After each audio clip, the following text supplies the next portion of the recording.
Staying with us, Trinidad and Tobago is feeling the heat. This year's heat has broken records here and worldwide.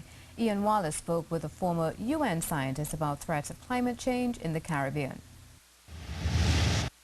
Tons of ice crash into the waters at the ice caps. This sight has become all too familiar at the poles. Observations confirm that the melting ice is also raising sea levels.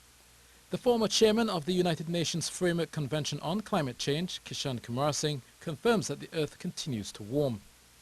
The models project that if you have an increase of 2 degrees, the Greenland ice sheet would enter into a reversible melt, which would raise global sea level by about 7 meters. What does that mean for small island states is evident in itself, so that those are some things that we can't live with.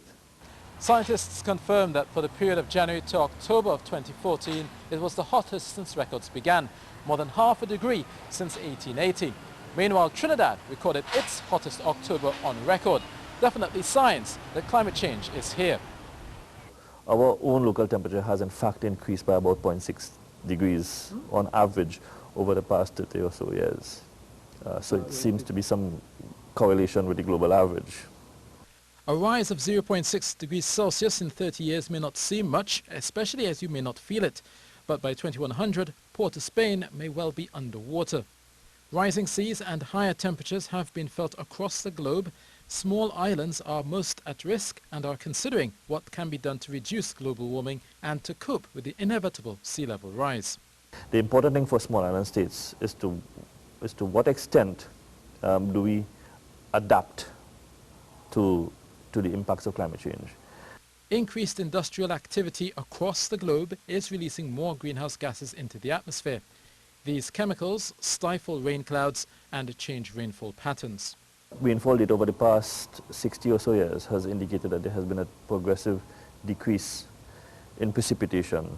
The global circulation models project that there will be, or there's likely to be, a decrease in precipitation for this part of the world in a climate change scenario in the next 50 to 60 years.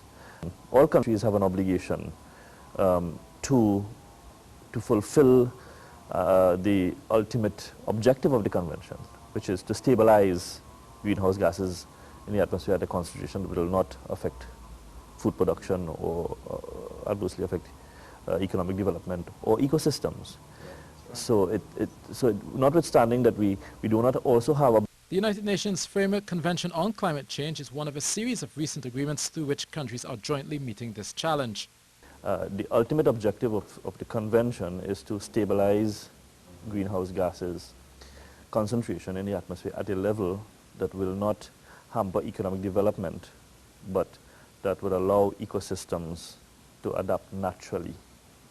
Trinidad and Tobago is committed to tackling the challenges posed by climate change, having signed the Kyoto Protocol. And these measures are necessary if we are to curb the warming by under 2 degrees Celsius by the year 2100. For the Environment Report, I am Ean Wallace.